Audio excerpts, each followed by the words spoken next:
자, 제비가는 잡가인데 잡가의 특성을 여러분 잘 아셔야 돼요. 왜 잡가냐? 여기서 떼우고 저기서 떼우고 아무 데서나 다 떼운 거야, 노래가사들을. 오케이?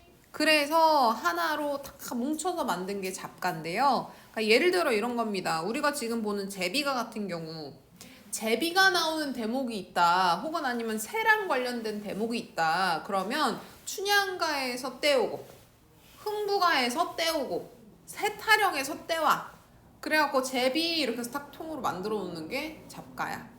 그렇기 때문에 이 잡가라고 하는 애는요, 가사, 판소리, 시조, 민요 등 기존 시가갈래 작품들에서 노랫말을 차용한 경우가 많아서 내용이라고 하는 것 자체가 연계가 잘 안 됩니다.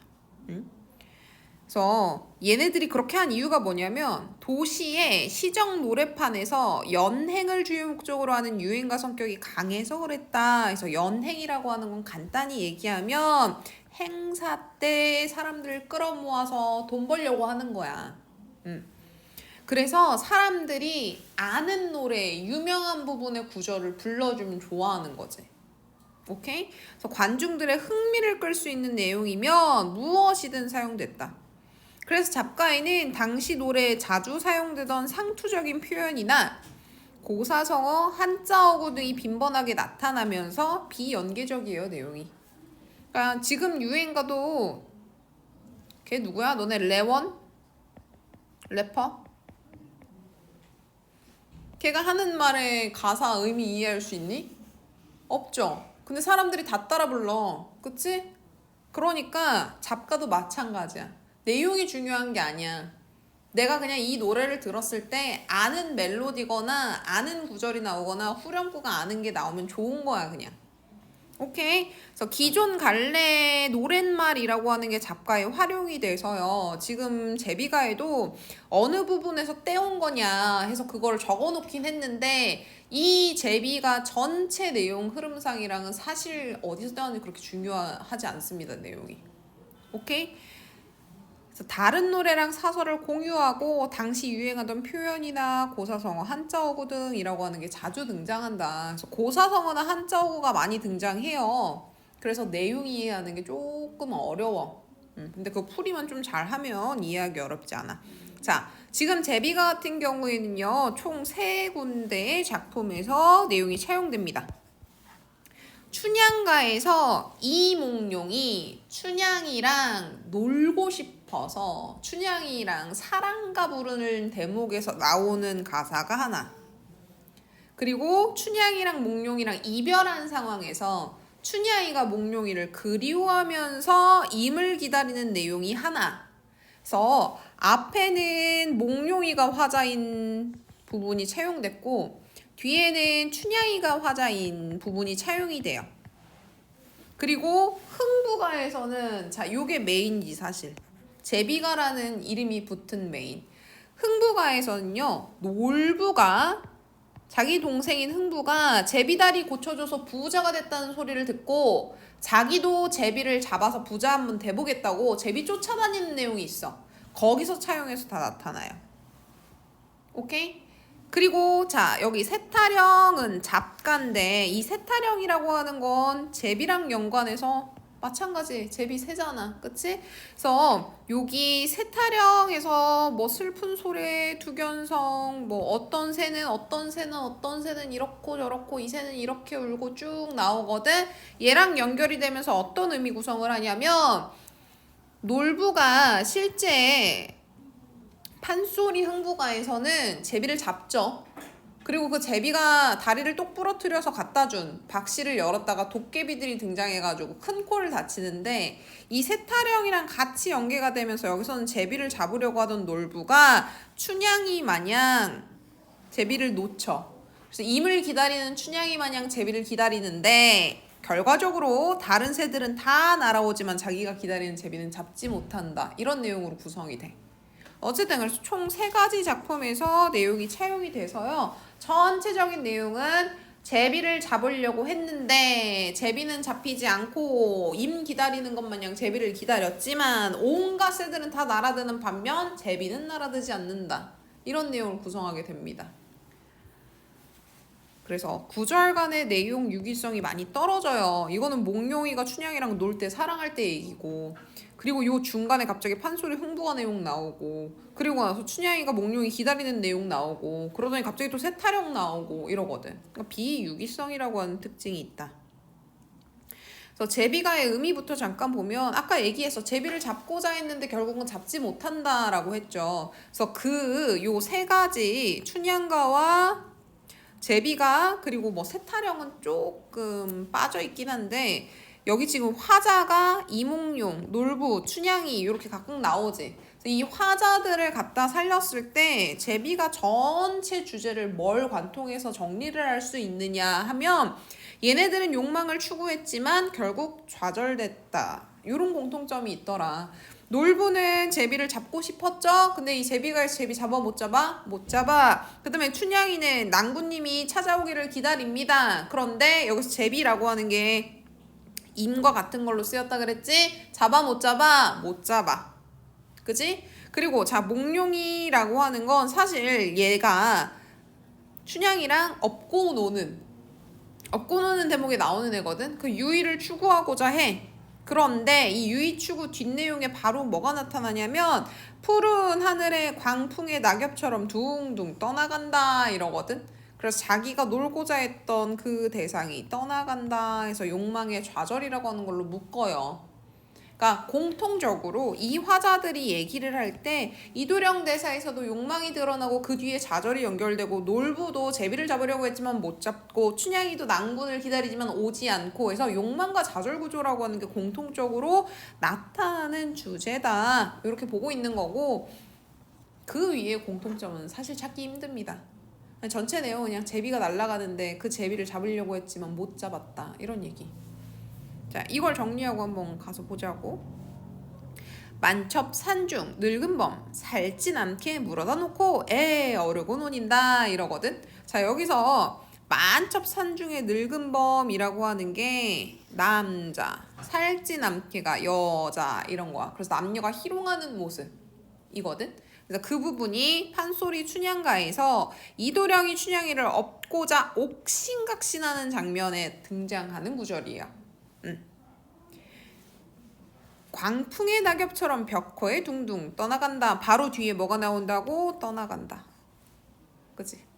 그래서 만첩산중에 있는 깊고 깊은 산에 있는 늙은 범이 살찐 않게를 물어다 놓고 한번 놀고자 했는데 광풍 낙엽처럼 벽화 푸른 하늘에 둥둥 떠나가는구나. 떠나간다. 자, 이때요. 요 부분에서 떠나가는 주체를 살찐 않게로 보는 경우도 있고요. 그 다음에 어르고 논인다. 문장 여기서 끝났지? 그치? 얘는 지금 문장이 여기서 끝났어요. 근데 여기 보면 이렇게 봤을 때 이 표현 같은 경우는 잉여적 표현이야. 그냥 사람들이 그때 유행했으니까 갖다 집어넣은 표현. 그래서 내용에서 상관없는 애고.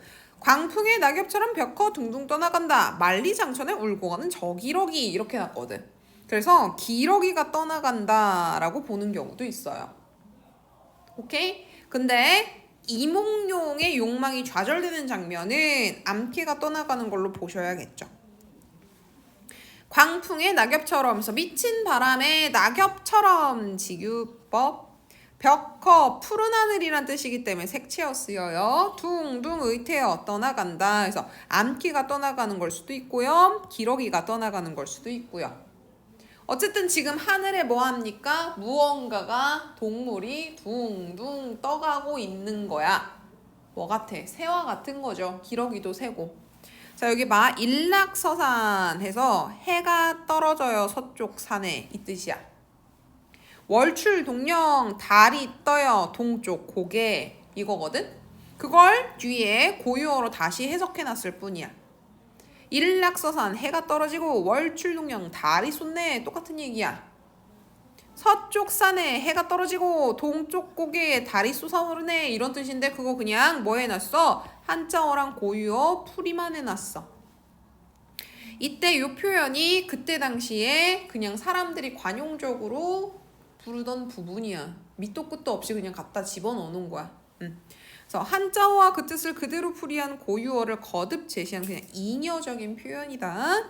그러면 지금 이 제비가에서 눈에 보이는 건 둥둥 떠나가는 푸른 하늘에 둥둥 떠가고 있는 무언가의 동물. 만리 장천에 울고 가는 저 기러기에서 기러기가 울고 가니까 감정이입이죠. 그치? 그래서 요거는 제비라고 하는 새를 떠올리게 하는 구간이에요. 그리고 나서 제비 후리러 나간다. 제비 후리러 나간다. 자, 여기부터 쭉 너 어디로 행하느냐까지가 판소리 흥부가에서 놀부가 제비를 잡으러 다니는 장면에서 나오는 구절입니다. 하늘에 기러기가 둥둥 떠가, 하늘에 암캐가 둥둥 떠가, 그걸 보고 아 제비 잡아야지 이런 느낌인 거야.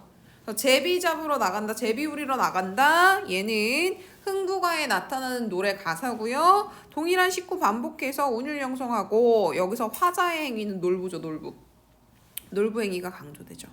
복희씨 맺은 금을 두루쳐 메고 나간다. 망탄산으로 나간다. 자, 이 복희씨에서 시자가 붙은 애들은 중국 고대에 있었던 신적 존재인 임금이나 황제들을 얘기하는데 이 시자 붙은 애들의 특징이 뭐냐면 인간의 문명 발전에 어떤 도움을 줘. 그래서 수레를 만들었다던가 그물을 만들었다던가 불을 발견했다던가 뭐 이런 사람들이야. 이 복희씨는 뭘 만들었냐? 그물, 고기잡이 방법을 사람들한테 알려준 고대의 전설상의 제왕. 동양신화에서 이 복희씨라고 하는 인물은 인간을 만든 사람의 최초 인간. 뭐 어쨌든 이 복희씨가 만들어 놓은 그물로 뭐 잡으러 갑니까? 제비 잡으러 가죠. 어디로 가냐? 망탄산으로 나간다. 자, 이 망탄산은요, 초한지, 삼국지, 연희, 수호지에 나오는 산 이름이야. 실제 조선에 있는 산은 아니고요. 중국에 있는 산이에요. 유명하니까 그냥 갖다가 집어넣는 거고 흥부가 내용이 저래요. 그래서 흥부가 가서 그대로 가져온 거야. 우이여 허이 어이고 여운구. 저 제비 너 어디로 달아나노 해서 제비를 잡고자 하는 놀부의 욕망이 드러나는데 이 제비가 도망가네. 그래서 화자가 너 어디로 달아나느냐 해서 제비를 청자로 설정해서 의인법 사용하고 말 건네고 달아나는 제비에 대한 안타까움을 이렇게 표현하고 있어요. 백운을 박차며 흑운을 무릅쓰고 반공중에 높이 떠 우이여 허여 달아를 나느냐. 잡고 싶지만 얘 지금 그물 갖고 나갔지만 제비가 저 하늘 반공중에 높이 떠서 날아가고 있는 거죠. 자, 여기 보면 백운, 흰구름, 흑운, 검은구름 해서 색채 대비 나타나고 있고 얘 제비가 백운을 박차요. 그리고 높이 떠서 가죠. 그래서 보면 하늘에 흰 구름, 검은 구름 떠 있고 제비가 거기를 팍 하고 열심히 날아가는 장면이 그려집니다. 그래서 제비가 날아가는 모습을 역동적으로 묘사해 놓은 구간입니다. 우이여 허이어이고 달아를 나느냐 반복하고 있어요. 내 집으로 훨훨 다 오너라. 제비한테 명령하고 있죠. 자신의 희망이 드러나요. 우리 집으로 들어오기를. 놀부가 하는 말이죠. 양류상에 앉은 꾀꼬리 제비만 여겨 후린다. 그래서 제비를 잡고 싶은데 버드나무 위에 앉아있는 꾀꼬리만 제비인 줄 알고 후린다는 거야. 제비는 저 반공중에 떠가지고 뽀록뽀록 날아가고 있어. 내가 잡지도 못해. 근데 양류 버드나무 위에 새가 하나 있어갖고 제비인 줄 알고 확 잡았더니 그건 꾀꼬리야. 자, 양류나 꾀꼬리, 제비 다 봄입니다. 봄. 꾀꼬리는 봄에 많이 울어요. 그리고 제비는 철새입니다. 봄에 오는 철새예요. 양류, 버드나무 해서 이것도 봄입니다. 아하 이해예해예해야 이 부분 여음구죠. 너 어디로 행하느냐. 이 너는 제비지 제비. 자, 그리고 나서 나타나는 여기 슬픈 소리 두견성 두견제 요 부분은 세타령 내용이에요. 공산여월 달 밝은데 요 제비가 내용만 보면 어떤 느낌이냐면 하늘에 무언가 둥둥 떠다녀서 아 제비 잡으러 가야지 하고 잡으러 갔는데 제비는 하늘에 높이 떠 있어서 잡기 힘들고 꾀꼬리만 쥐잡듯 잡다가 제비는 못 잡아. 그리고 나서 공산야월이 돼버려. 빈 산에 밤에 달만 떠 있어. 그치? 그래서 결국 제비 잡았어, 못 잡았어? 못 잡았어. 그래서 두견새 소리만 들려요. 두견새 소리만 슬프게 들립니다. 못 잡아서. 그리고 그 제비를 잡지 못한 마음을 여기 춘향가 대목을 빌려서 월도 천심 달이 하늘 심장에 있다. 즉 달이 공중에 우뚝 하늘 중간에 달이 탁 떠 있는 시기인 거야. 야삼경 밤 11시에서 새벽 1시까지입니다. 이 야삼경에 그 어느 난군이 날 찾아오리. 그래서 여기 춘향가에 춘향이가 하는 말인데 이 나가 춘향이겠죠. 여기서 난군은 뭐야? 제비가 이제 가서 못 잡은 거야. 밤이 될 때까지. 오케이? 울림비조 무새들은 농춘화답에 짝을 지어 울림비조 울창한 수풀에 날아다니는 새들이란 뜻이야. 울창한 수풀에 무새들이 농춘화답 봄을 희롱하고 서로 화답하면서 짝지어서 쌍거 쌍래 해가지고 둘이 같이 쌍으로 오고 가고 날아드는데 그러면서 이제 어떠한 새들이 그 안에서 막 나오는지 새타령이라고 하는 걸 갖고 얘기해줘. 말 잘하는 앵무새도 날아가고 춤 잘 추는 학두루미도 날아가고 문체가 좋은 공작도. 그치? 공기 적다 공기 뚜루루룩 해서 여기는 새 울음소리도 막 집어넣어. 쑥국 접동 스르라니 다 새소리야. 코반새도 날아들고 기러기는 활활 날고 방울새는 떨렁 날아드는데 제비만 다 어디로 달아나노. 그래서 내가 제비 잡으러 나갔는데요. 꾀꼬리만 쥐잡다 밤이 됐어요. 밤에는 슬픈 소리가 막 들려요. 근데 그것도 제비 소리 아니고 두견새 소리예요. 그리고 이렇게 울창한 수풀에 많은 새들이 농춘 화답하면서 짝짝이 날아들기 시작하는데 거기에도 제비는 있어 없어? 없어. 그래서 결국 제비는 못 잡는 거지. 자, 여기에 보시면 말 잘하는 앵무새, 두루미, 공작, 그 다음에 여기 뚜루룩, 호반새 해서 기러기, 방울새까지 해서 열거 쓰이고 있죠. 그 다음에 음성상징어, 의성어, 새들의 울음소리, 의성어, 쑥국, 접동, 스르라니 얘네 다 청각적 심상 자극해주고 있습니다. 기러기가 활활, 방울새가 떨렁 날아드는 건 의태어예요. 같은 음성상징어지만 의성어, 의태어 구분해 주시면 좋겠습니다. 제비는 안 와요. 그래서 위에 열거됐던 새들은 모두 오지만 제비만 안 오기 때문에 대조됩니다. 달아난 후 서리적 영탄 안타까운 부각되는 부분. 여기 쭉 내용 설명하면서 표현상 특징 달라진 곳, 안 본 곳 있어. 아까 슬픈 소리 두견성에서 얘 청각적 심상. 그리고 제비를 잡지 못한 처량함의 감정. 슬픈 소래 두견성, 슬픈 소래 두견제 해서 유사한 식구가 반복되고 있고 그 다음에 그 어느 난군이 날 찾아오리 해서 여기 찾아오리가 서리적 표현으로 임을 기다리고 있는 춘향이의 쓸쓸함 그리움 외로움의 감정이 나타나는 부분. 그리고 여기 보시면 잡가는요 여기서 조금 저기서 조금 가지고 왔기 때문에 기본적으로 운율을 맞출 때 처음부터 끝까지 공통적 가사처럼 사음보를 맞추기는 힘들어. 그런데 여기 이렇게 보시면 중간중간 사음보 애들이 등장해요. 여기도 그렇고요.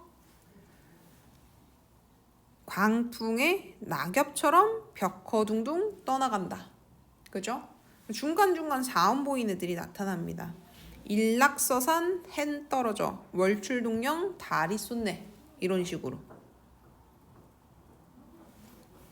그래서 기본적으로는 반복을 통해 운율을 형성하는 내재율이지만 부분에 외형률이 등장하는 부분들이 있기 때문에 주의해 주시기 바랍니다. 자, 여기 제비가에 나타나는 욕망의 주체, 제비를 잡으려고 하는 놀부, 춘향이를 희롱하고자 하는 몽룡이, 그리고 몽룡이를 기다리는 춘향이 이렇게 화자들이 등장하죠.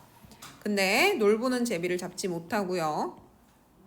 몽룡이는 하늘에 둥둥 떠다니는 개를 놓쳐버리고 춘향이는 임을 기다리지만 임이 오지 않고 있고 그치? 그 욕망의 좌절이 나타나고 전체 시 흐름을 보면 하늘에 떠있는 무언가를 보고 새를 잡으려고 제비를 잡으려고 했지만 밤 늦도록 제비는 잡지 못하고 이렇게 새가 많은데도 불구하고 모든 새가 다 오는데도 불구하고 제비만 못 잡았다 이런 내용이야.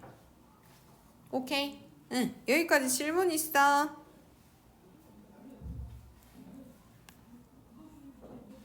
그러면 제비가 여기 잠깐 볼게. 각기 다른 기존 작품의 노랫말들이 합쳐져서 만들어졌기 때문에 사설의 의미가 긴밀하게 연결되지는 않아요. 작품의 주제도 모호해 보여요. 하지만 작품 연원에 따라 그 주체가 이도령, 놀부, 춘향이가 하는 말이다 해서 화자가 계속 바뀌고 있다라고 하는 거 알아두십시오. 알겠죠?